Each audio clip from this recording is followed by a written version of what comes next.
Are you looking for something to do when you disembark in Vancouver? Well, come and let me show you what we did. Hi, Michelle here from Travelling Over 60. Come join me on this adventure. Okay, let's pull out that map again. Bit sad this time. We finished in Ketchikan, our last stop. Now we make our way back to Vancouver. It's a day of just cruising. Now the weather wasn't real good for us, but that doesn't matter when you're on a cruise ship. There is so much to do. We took some time to say goodbye to our new friends. And let's not forget, we have to pack our suitcases. Our trip is over and it'll be time to fly home. Now let's talk about our suitcases. You can take your suitcases off the ship yourself. You keep them in your room and just walk off with them the next day. But for us, we don't like to do that. We put our suitcases out the night before, we pack an extra change of clothes in our carry-on, and we keep our toiletries with us. Oh, that's a story, but that's for the next video. Don't miss it. And let's not forget the spa. Remember I showed you the tour of the spa that I did in another video? You better go look for that one. And if the spa isn't your thing, you might do what we did. We went to the Dutch cafe where we sat and had a hot chocolate and one of those yummy Dutch treats. Now at 3 o'clock we headed up to the Crow's Nest for our last meeting with our fellow travellers and Corrine. Now let me tell you about Corrine. Corrine is our APT representative and she cruises with us the whole time. Now when we got on board, she gave us this itinerary so that we could see when she was available to us if we had any problems or we just wanted to go and chat. She had set times where you could go and do that. Now she also did some walking tours and her times were also on this itinerary.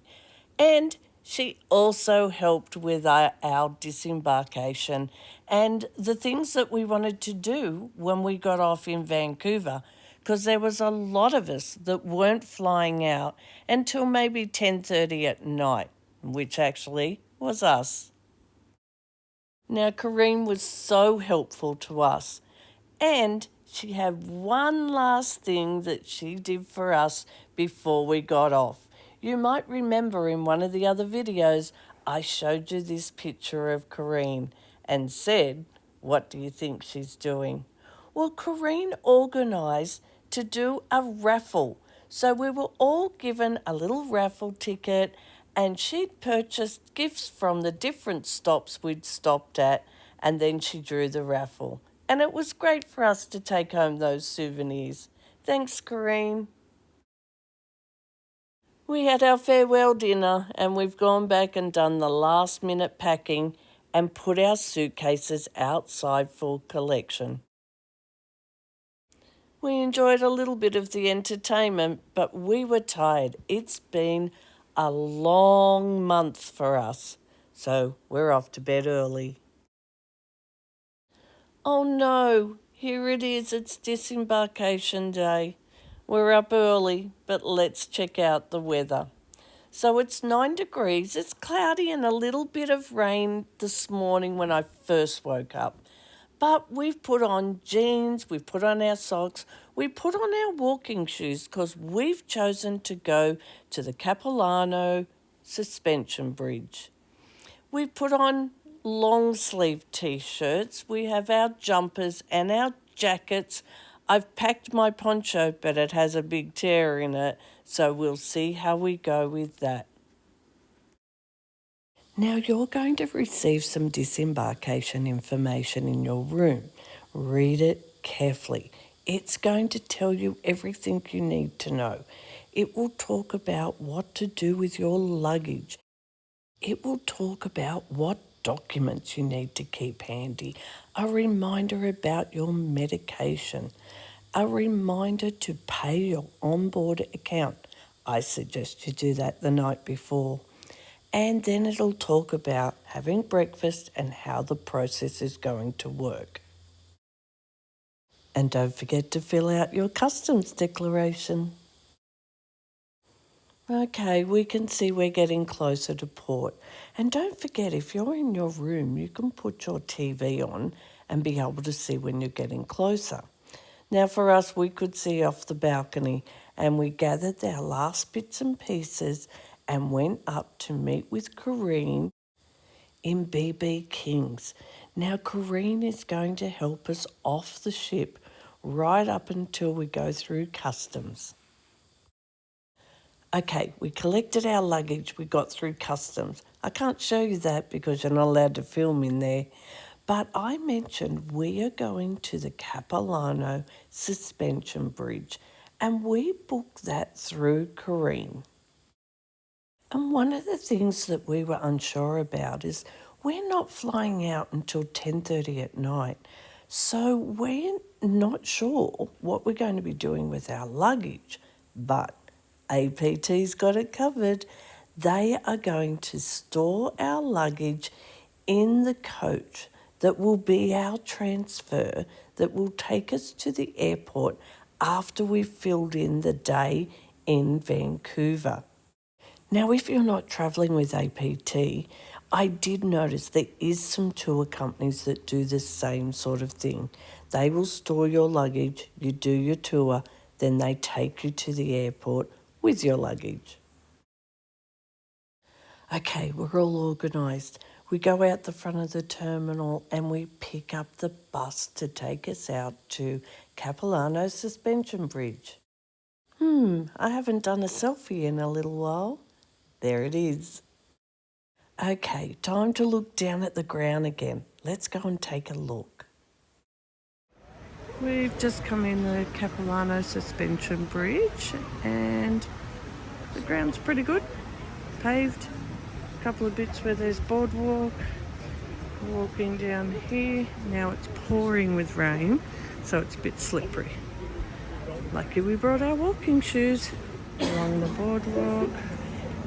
Down here, and if you're in need of the restrooms, they are just here. Great photo opportunities. Little frame there. What was that you say? Photo opportunities? Of course, why not?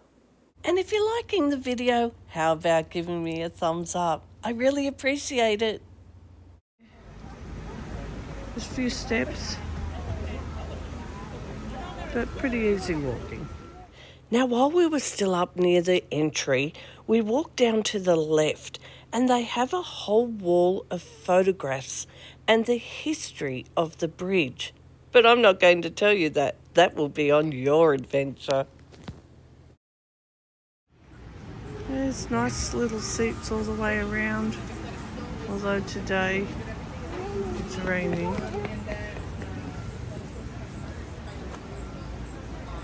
And so they're all wet. Now we're going to head off and find the bridge, and there's some great signs where you can see which way to go. And if you still haven't seen a totem pole, oh wait, they're photo opportunities. Oh boy, you guys will be sick of seeing me by the end of this adventure. Okay, we get our first glimpse of the bridge. Now, if you've been following along, you know I'm not good with heights, and I'm starting to get really nervous now. We had to line up, and there was a few stairs that we had to go down before we got onto the bridge, and it was way worse than I thought it was going to be. There was so many people on this bridge, and every step they took, the bridge rocked. So of course I clung to the rail, but then you look down, and while I cling with grim death, oh, there's still time for a selfie. Call me crazy, call me scaredy pants, but I think that smile is a smile of terror. No, I did not stop to take another photo looking down. We had made it to the other side. Whew! Now let's talk about the walkover. I've already told you that it rocks a lot and that it's a long way down if you look over the side. But it was also quite hard on my knees. As the bridge rocks, you try to stabilize yourself. So if you have a knee problem, I'm not quite sure this is for you. Now, once you get to the other side, there is other walks. But if you just want to sit, there is a cafe. But you might want to zoom in on the prices of those coffees. Now, if you don't want to walk down any stairs, it's quite flat round the cafe. But the rest of the area, if you want to go down further for some amazing views, you have to go down these stairs. Now, it had been raining all day, so they were slippery, but there was a rail that you could hang on to. And here's just a glimpse of what we saw when we did go down those stairs. Now, I only went down just to the first landing. But if you have time, there's definitely a lot of walks you can do here. Now, if you're up on the top level, there's certainly beautiful views to see round there as well. There were some little rivers and creeks and things, and we also got to see this. How amazing is he?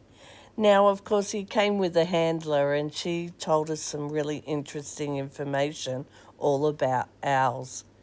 And owls wasn't the only thing we saw there. Look carefully on top of that tree. A hawk.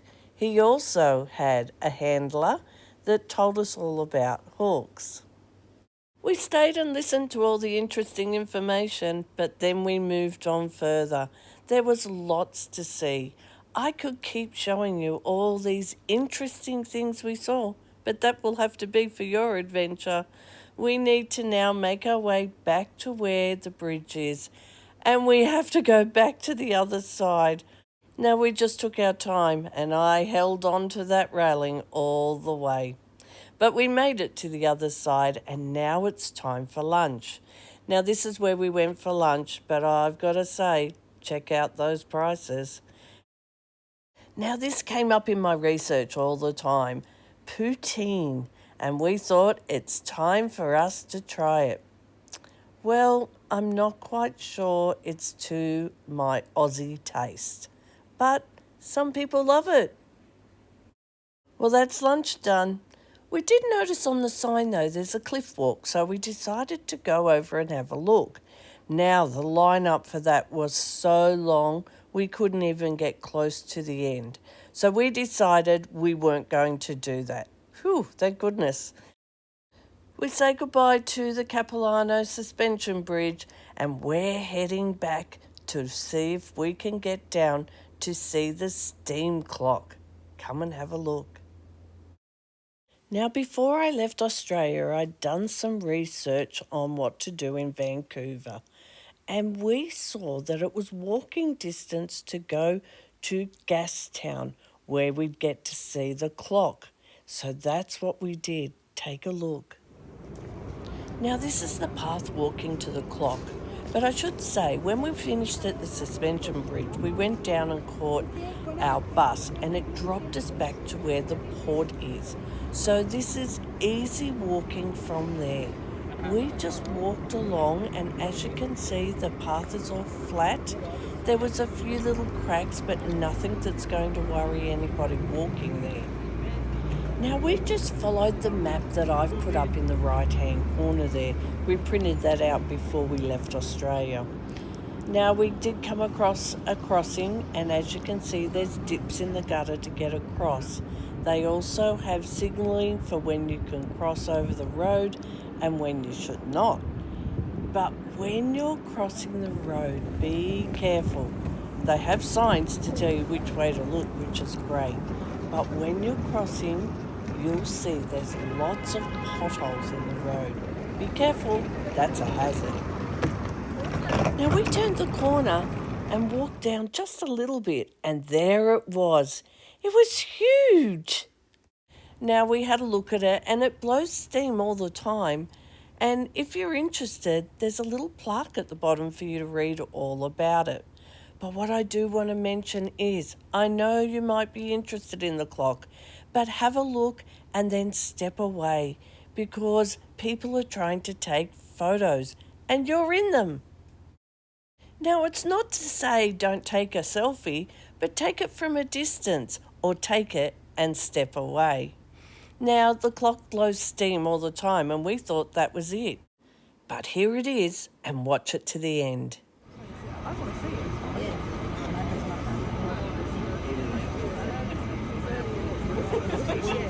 We noticed there was more steam coming out. It looked like it was about to explode. Now the clock has ticked over to the hour and it goes off every hour. Okay, now we're disappointed. It's 2 o'clock and nothing's happening. And people started moving away and we started to think, was that it? Why do people make such a big deal out of it? And then this happened.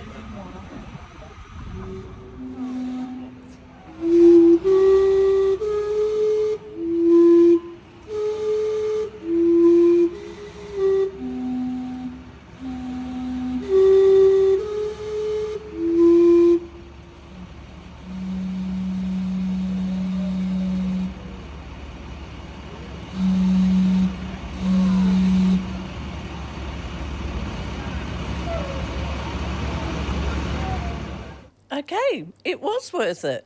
And the little girl that was opposite, if you could have seen the look on her face, she was so excited when it started its little tune.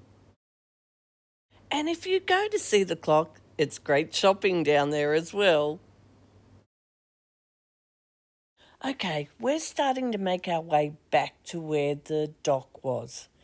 On the way, we saw a food court and we thought we might go and have a look. This is the dock and you can see there the blue hop-on, hop-off bus. This is also where we got off the bus. And over on the left-hand side here is the Fairmont Hotel. There's a Tim Hortons down here in this food court section. And as you can see, there's a nice little area where you can sit. But it seems to be surrounded by stairs. There's stairs there, there's some more stairs there, and some more stairs there. And this is the entrance from behind the Waterfront Hotel. There's a lot of stairs here as well. I'm not quite sure where the lifts would be. If you need a lift, you might have to ask someone.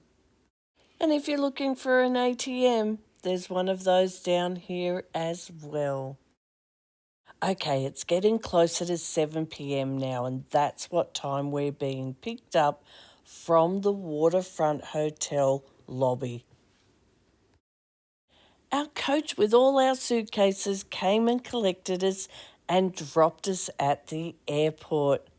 And that's where my drama began. But that's in the next video. You'll have to keep watching for that. Hi guys, it's a bit of a different background today. As you can see, this is my backyard. Now, it's 31 degrees Celsius in Australia today, and it's hot in my house, so I'm going to do it outside today. But now it's time to say, did you enjoy that video? Well, that was the last of our adventure. But don't think this is the end of the videos. I still have one on what happened in the airport. Oh boy, you do not want to miss that. This was my worst nightmare. So that's going to be the video coming up next, all about what happened in the airport. And it was more than one thing. Oh, my stress levels were so high. And then after that video, we have the next adventure. I haven't told you where I was going, but now it's time to tell you. We have booked to go to Vietnam and Cambodia, a little bit warmer than Canada and Alaska, and we cruise down the Mekong River. So make sure you're subscribed and just once click that little notification bell and say all on it. You want to see all the videos and they will remind you each time a video comes out. That's it. They don't send you any information. They'll just send a reminder that I've put a new video out. It's time to ask for that thumbs up. Have you liked this video? Give me a thumbs up if you did. Have you liked all of my videos? Let me know in the comments down below. Share it with your friends. That's also down below. Now, have you subscribed to my channel? If you have, I really appreciate that. Thank you so much. And if you haven't, do you think you could do it to help me out? It will cost you nothing. You won't be bombarded with any sorts of emails or anything like that. It just helps me out. It's just something that happens in the background with YouTube. YouTube will then put it out to more people and they get to see my videos as well. And hopefully I'll help some other people. Now, I really want to thank you for your support. If you've been someone who has followed me right through from the beginning, I really appreciate that you did that. Thank you so much. And if you've just watched me just once and just given me one thumbs up, I appreciate you too. Every little bit helps. Please tell me down in the comments what your thoughts were on it. It will help me in what sort of content I make from here. Thanks so much. Thanks for your support.